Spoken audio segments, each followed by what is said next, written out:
Merci de vous joindre à nous pour ce journal au sommaire. Les prêtres des 9 paroisses du Douainé Moukouna, accompagnés des représentants laïcs, se sont réunis ce jeudi 29 mai 2025 à la paroisse Notre-Dame de l'Annonciation pour débattre des diverses questions liées à la pastorale. Au cours de cette rencontre importante, le père Emmanuel Pigueni, curé doyen du Douainé Moukouna, exprimé sa satisfaction quant à l'évolution de l'évangélisation au sein de cette circonscription ecclésiastique. C'est tout pour le sommaire. Bienvenue à suivre les détails.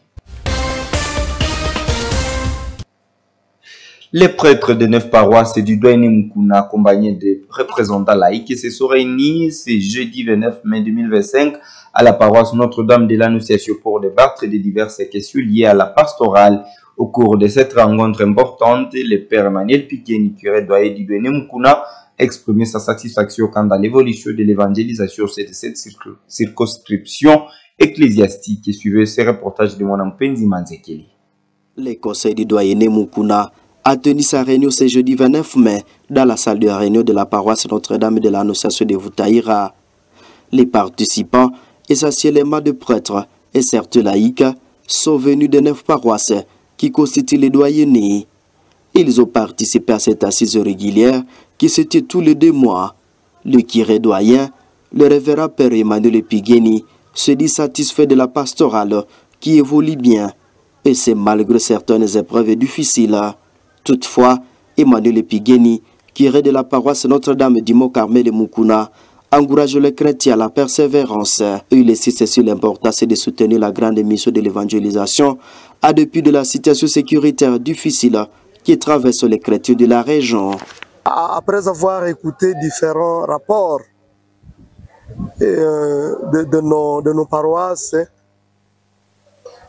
il a été avéré que l'église à Douainé pastorale Moukouna est vraiment en marche.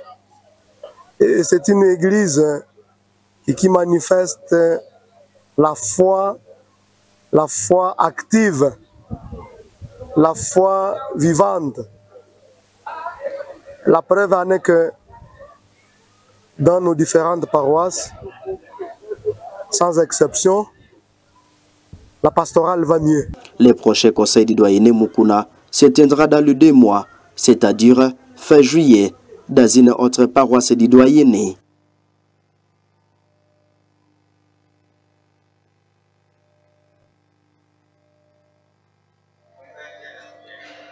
Les chrétiens de la paroisse Sekizito de Bouléma ont franchi la porte des miséricordes à la cathédrale de Butembo Béni ce jeudi 29 mai.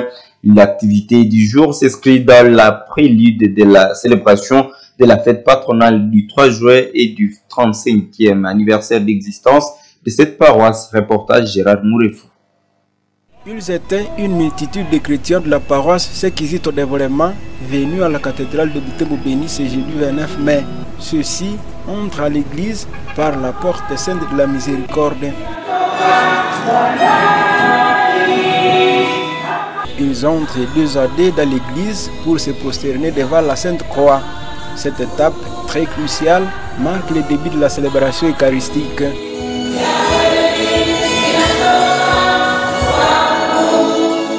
Monsieur l'abbé Josaphat du philosophe Regina Patis de Bouhira a présidé à cette Eucharistie, accompagné par le curé de Bouléma, monsieur l'abbé Mate Moïsa et l'abbé André Katende. Le célébrant a mis un accent particulier sur la vie de ces Mawagali Noé et des martyrs de l'Ouganda, tués avec Sekizito, patron de la paroisse de Bouléma. Noé est devenu un des meilleurs collaborateurs de Mathias Mourouba. Pour le soustraire aux tracasseries de la famille et sa famille, farouchement opposée à sa conversion, Moulumba l'a accueilli chez lui et lui a appris son métier. Baptisé le 1er novembre 1885, il est entré dans la communauté chrétienne de Midiana, dans laquelle il est devenu un catéchiste exemplaire. Lorsque la persécution a commencé, il a dit à sa sœur Mounakou, encore catéchumène, le roi et les grands païens du maïs. Il parle de nous exterminer tous. Pour moi, j'ai compris qu'il y a une autre vie et je ne peux pas de perdre celle-ci. Prenant la parole vers la fête de l'Eucharistie, le curé de la paroisse Christ au développement a remercié les fidèles de sa paroisse qui se sont mobilisés pour participer activement à l'activité du jour, traverser la porte de la miséricorde. L'abbé Matemouissa les exhorte de conserver la pureté qui les caractérise après le passage dans la porte sainte. Si nous avons prévu dans les activités de la neuvaine, de préparation, aussi celle que nous venons d'achever sur la cathédrale, à savoir la célébration latérale, le passage et l'accomplissement du rite d'entrée par la porte sainte. Oui, justement, le premier message concerne une action de grâce. Nous rendons grâce au Seigneur pour tout le bien déjà accompli par la paroisse d'Aiglement, non seulement à son sein, mais aussi pour l'Église, parce qu'elle a déjà donné beaucoup à l'Église universelle. Nous prions pour que les défis qui ont été relevés il y a 10 ans, quand la paroisse a célébré 25 ans, nous puissions les tenir à cœur, les repasser, les interpréter et voir dans quelle mesure nous pourrons conduire cette église à célébrer convenablement dans la paix, dans la joie, dans la foi, les 50 ans qui pointent déjà à l'horizon, car c'est dans 15 ans que nous célébrerons le jubilé d'or de la paroisse. Depuis le dimanche 25 mai dernier, la paroisse Séquisite au développement a amorcé une neuvaine pour préparer les chrétiens à la fête patronale et aux 35 ans d'existence de leur paroisse. La journée mondiale de la biodiversité a été célébrée ce jeudi 22 mai dernier pour rappeler l'importance de chaque forme de vie sur Terre, disons la faune et la flore. Au Nord Kivu, une alerte a été lancée par les communautés de Bapéré où plusieurs espèces animales sont en voie de disparition, menaçant l'équilibre vital de leurs écosystèmes. Cet appel vise à mobiliser les autorités pour une intervention rapide afin de protéger cette richesse naturelle. Clémence Nengo nous a fait le point dans ce récit. Des dizaines d'espèces animales sont aujourd'hui menacées de disparition dans les écosystèmes forestiers de Bapéré, le second plus grand massif forestier du Nord Kivu après celui de Walikale. Cette sonnette d'alarme a été tirée il y a quelques jours à Mangorejipa par les communautés locales engagées dans la foresterie communautaire.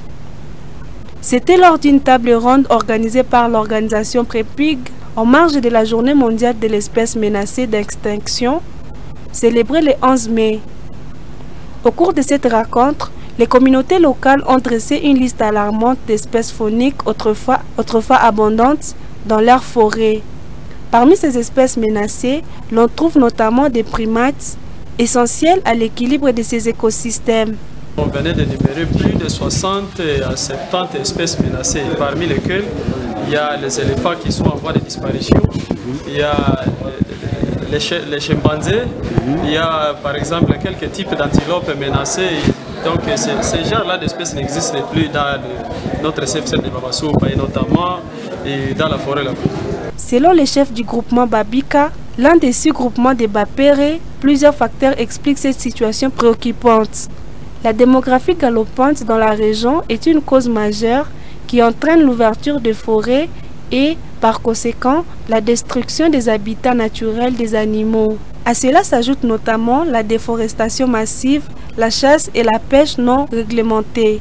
La première cause, c'est d'abord le glissement des populations des hautes terres vers les basses terres, qui a nécessité normalement l'augmentation de la densité de la population. Alors, dans la recherche des espaces, certaines espèces sont obligées de partir. Il y a la prolifération des armes de chasse, parce que dans le secteur de Bapéré et dans nos CFCL, il y a tellement de calibre 12 qui sont en tout cas opérationnels à toute impunité. Il y a aussi les pratiques de chasse, les pièges, puisque avec la recherche du gibier, les communautés et la population ne récupèrent que à partir des méthodes ancestrales de piège. Parmi les autres causes aussi, il y a aussi les groupes armés mais aussi les forces loyalistes, quelquefois qui s'adonnent à l'abattage des espèces protégées. Face à cette urgence, la communauté appelle l'État congolais à prendre les mesures fortes. Elle demande notamment une réglementation stricte de la circulation des calibres de chasse et une lutte plus efficace contre les braconnages. Pour ces communautés, la préservation de ces espèces fauniques n'est pas seulement une question écologique, elle représente également une richesse vitale qui garantit leur économie et leurs moyens de subsistance. Le ministère des Affaires étrangères de la République démocratique du Congo annonce la livraison de nouveaux passeports biométriques. L'annonce est contenue dans un communiqué officiel du ministère publié le 27 mai 2025. Isabelle Wangaimuka nous en fait le point. Le gouvernement congolais vient de lancer un nouveau passeport biométrique pour sécuriser et rassurer les voyageurs congolais. Dans ce communiqué, le ministère des Affaires étrangères qui livre la nouvelle indique que ce passeport est conforme aux standards internationaux. Une initiative qui s'inscrit dans la vision du chef de l'État de digitaliser des services consulaires du programme d'action du gouvernement 2024-2028. Ce communiqué précise que ce nouveau passeport vient répondre aux préoccupations majeures de la population congolaise concernant la sécurité des documents de voyage à l'étranger et la simplification de l'acquisition de ces documents essentiels. À en croire la ministre des Affaires étrangères, le lancement de ce nouveau passeport est une démarche anticipée en réponse à l'évolution des normes internationales.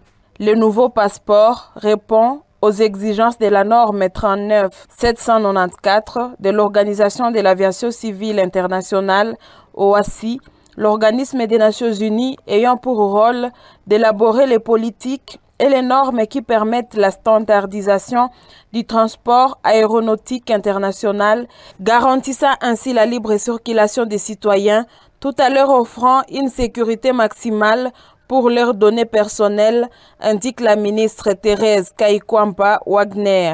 Ces communiqués précisent que le nouveau passeport congolais comprend des éléments de protection avancés contre la fraude. Aucune crainte pour les détenteurs des anciens passeports, ils gardent leur validité jusqu'à leur expiration, soit jusqu'à 2030.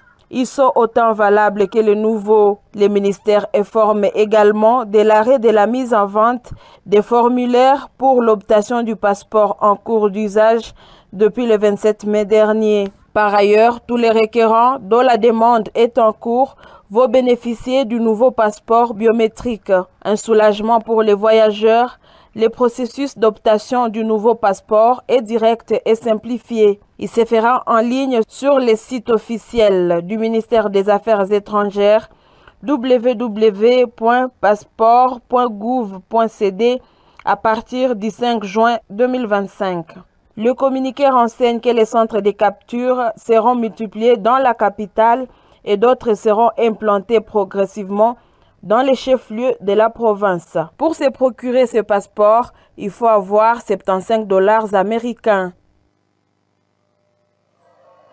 Cette annonce du ministère des Affaires étrangères sur les passeports biométriques est saluée par les Congolais. Maître Achille Kapanga, qui nous a fait parvenir son message de satisfaction, salue la fixation abordable du prix pour permettre à plusieurs personnes de se les procurer. Cependant, il plaide pour le respect de cette tarification et le rapprochement de ces visas vers les populations éloignées des centres de capture.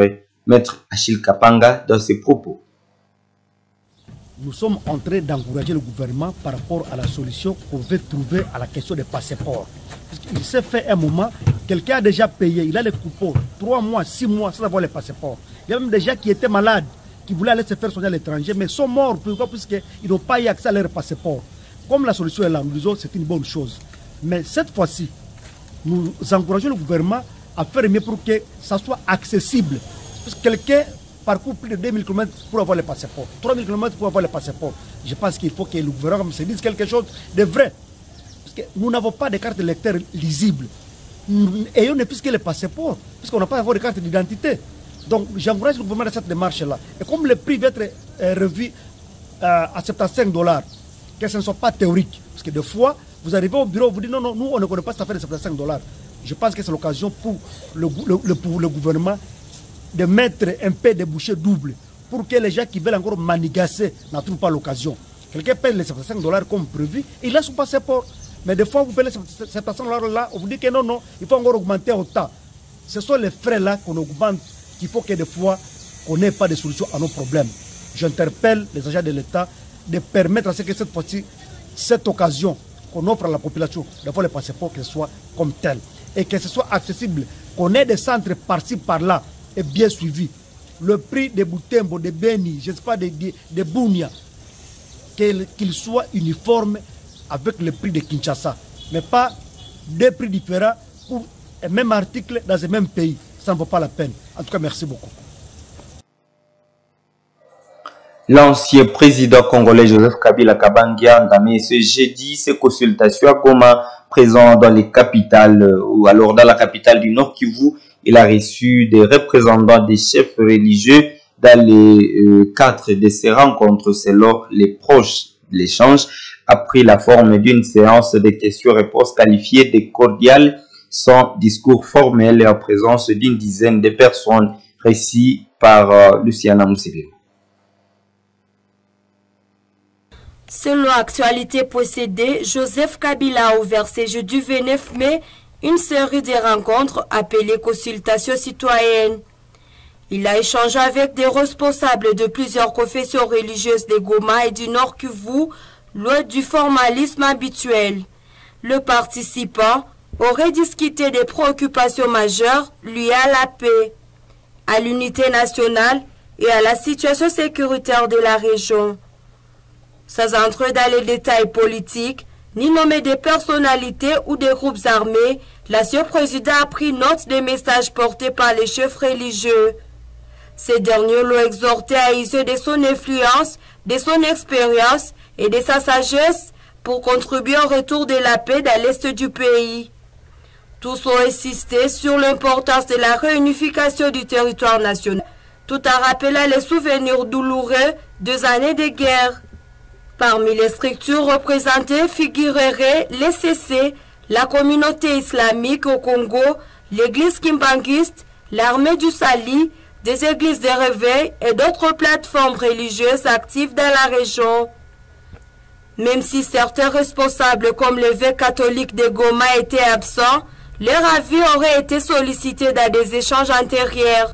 Cette initiative s'inscrit dans un programme visant à recueillir les avis des différentes couches sociales afin de mieux comprendre les besoins des populations du Nord Kivu. Ce vendredi, l'ancien président prévoit d'élargir les rencontres avec des acteurs politiques, administratifs, sécuritaires et de la société civile. À l'issue de ces rencontres, une conférence de presse est prévue à Goma. Ce retour de Joseph Kabila intervient après plusieurs mois de silence. Le 23 mai, il avait déjà fait une sortie remarquée critiquant la gouvernance actuelle du pays. Il avait dénoncé des pratiques de mauvaise gestion, proposé un pacte citoyen à 12 points pour restaurer la paix et le développement à RDC. Et voilà, c'est par cette page que nous mettons fait à ce journal. Merci beaucoup de l'avoir suivi. Bonne suite de programme à la même chaîne, ne zappez donc pas.